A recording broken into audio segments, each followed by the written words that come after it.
안녕하십니까. 저는 AI 11기 최종호입니다. 지금부터 국내 하천 수질의 음용 가능 여부 검증에 대한 발표를 시작하도록 하겠습니다. 순서입니다. 국내 하천 수질에 대해서 수질 오염의 원인, 대책, 그리고 수질 오염에 대한 관측망 등에서 설명을 드리고, 그리고 음용 가능 여부에 대한 예측 모델을 일련의 순서로 설명드리겠습니다. 그리고 마지막으로 결론을 말씀드리겠습니다. 우선 수질 오염이란 스스로 작용을 할 수 없게 된 상태를 말하며, 여러 가지 오염물질들이 물의 사용이나 생물 서식에 피울 정도로 된 오염 상태를 말합니다. 수질 오염의 원인으로서는 여러 가지 병원이나 공장 폐수, 생활 하수와 같은 점 오염원이 있으며, 불특정 장소에서 불특정하게 발생되는 비점 오염원이 있습니다. 이러한 오염물질을 제거하기 위해서 정부에서는 예전부터 1989년부터 현재까지 수질 관리 개선에 대한 대책을 수립하고 시행하면서 수질 환경에 대한 개선을 많이 하였습니다.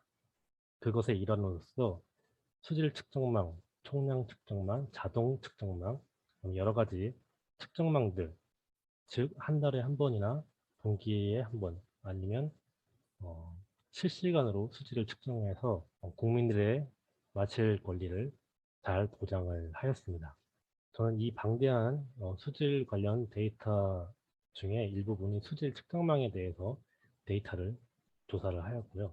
2010년부터 2020년도까지의 수질 측정망 데이터를 활용을 하였습니다. 그리고 수질 등급 기준을 위해서 여러 가지 pH, BOD, COD와 같은 항목들이 있는데, 이것을 이용해서 타겟을 제가 지정을 하고, 그 외의 측정 항목에 대해서 저희 예측 모델을 통해 마실 수 있는지 없는지에 대해서 파악을 하였습니다. 우선 하천의 생활 환경 기준은 방금 말씀드린 여러 가지 특징을 통해서 매우 좋음부터 매우 나쁨까지 7가지 등급이 있습니다. 저는 매우 좋음, 좋음, 약간 좋음 이 이상을 음용 가능이라고 판단을 하고, 그 이하를 음용 불가능이라고 판단을 하였습니다. 즉 이진 분류로 예측 모델을 만들었습니다. 이 예측 모델의 장점이라고 하면, 여러 가지 수질을 측정할 때 이 유량이나 인산염 이런 것 같이 특정 값이 결측치로 나오는 경우가 있습니다. 이것은 장비가 고장 났거나 피치 못할 사정으로 값을 측정 못하거나, 아니면 특정 지역에서는 값을 측정 안 하고 특정 지역에서는 값을 측정하는 경우가 있는데, 이 결측치 값이 존재해도 예측 모델이 잘 동작한다는 것을 확인할 수 있었습니다.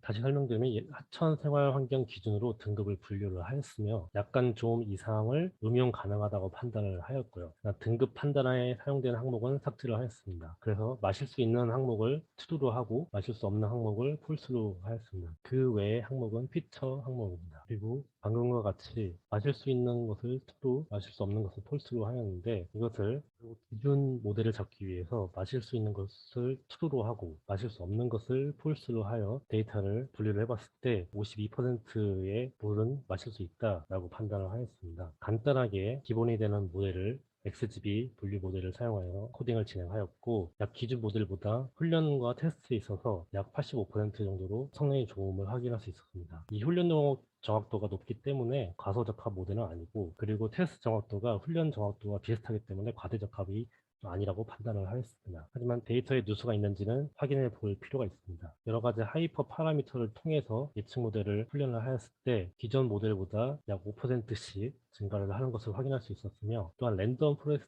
모델을 적용했을 때에도 훈련 정확도와 테스트 정확도가 높은 것을 확인할 수 있었습니다. 또한 컴퓨전 매트리스를 통해서 실제 마실 수 있는데 마실 수 있다고 예측한 것, 실제 마실 수 없는데 마실 수 없다고 예측한 것, 두 개 모두 정확하게 판단을 한 것을 보실 수 있습니다. 그리고 정밀도라는 것은 마실 수 있다고 예측을 한 것뿐에 실제 마실 수 있는 것인데, 이 정밀도도 마실 수 있는 것에 대한 정밀도, 마실 수 없는 것에 대한 정밀도가 모두 높음을 확인할 수 있었고요. 또한 재현율이라는 것은 실제 마실 수 있는데 마실 수 있다고 예측한 것입니다. 그것 또한 높다는 것을 확인할 수 있었고요. F1 점수라는 것은 이 정밀도와 재현율의 조합 평균인데, 이것 또한 높은 것을 확인할 수 있었습니다. 그리고 여기 중요한 것은 실제는 마실 수 없는데 마실 수 있다고 잘못 예측을 한 경우입니다. 그게 약 6.7% 정도 되는데, 이것은 전체 확률에 대해서 비교하면 좀 낮은 수치로 이 예측 모델이 유용하다라는 것을 반증하고 있습니다. 오른쪽 아래 그래프는 ROC 커브인데 위 양성률이라는 것은 실제로 마실 수 없는데 마실 수 있다고 잘못 예측한 겁니다. 베이스라인을 기준으로 봤을 때 위 양성률이 높으면 제윤율이 높고 제윤율이 낮으면 위 양성률도 낮음을 확인할 수 있습니다. 하지만 제가 만든 모델은 위 양성률이 낮아도 제윤율이 높기 때문에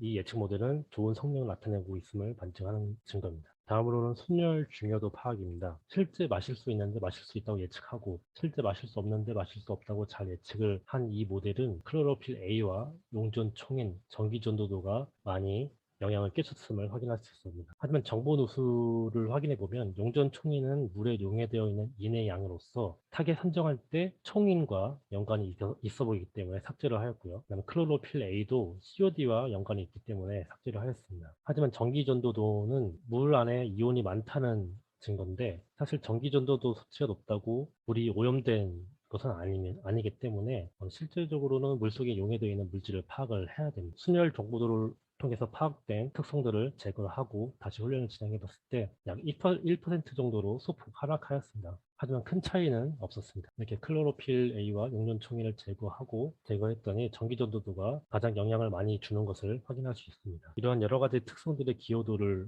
이제 확인을 해봤는데 쉑을 이용해서 시각화를 하였습니다. 예를 들어 도남 지역의 수질을 측정하였는데 이 수질은 실제 마실 수 있는데 약 55%의 확률로 마실 수 있다고 예측을 한 경우입니다. 이렇게 빨간색으로 되어 있는 게 파지티브한 영향, 파란색으로 되어 있는 게 네거티브한 영향입니다. 아래 그래프로 좀 더 쉽게 확인을 할 수 있습니다. 또한 미호천이라는 지역에 대해서는 실제 마실 수 없는데 89%의 확률로 마실 수 없다고 예측을 한 경우입니다. 이 경우에도 인산염과 수온, 유량이 파지티브한 영향을 주었고요. 반대로 이제 경도 같은 경우는 네거티브한 영향을 주었습니다. 그리고 마지막으로 실제 마실 수 있는데 마실 수 있다고 예측한 것, 마실 수 없는데 마실 수 없다고 예측한 것, 그것을 각각 빨간색과 파란색으로 표시를 하였는데 지도에서 보면 직관적으로 알 수 있다시피 상류 쪽일수록 마실 수 있고 하류에 위치할수록 마실 수 없음을 확인할 수 있습니다. 여기서 중요한 것은 마실 수 없는데 마실 수 있다고 잘못 예측한 경우입니다. 마지막으로 제가 섹션 2의 프로젝트를 진행하면서 주제를 선정하고 여러 가지 예측 모델을 만들고 해석을 함으로써 일련의 과정들을 통해서 프로젝트를 진행을 하였는데 제 실력이 미미해서 좀 더 고차원적인 주제를 선정하지 못한 점이 좀 아쉽긴 합니다. 하지만 머신러닝에 대해서 공부를 하고 좀 해석할 수 있었다는 것, 그것에 의의를 두고 많은 공부가 되었다고 생각합니다. 이상입니다.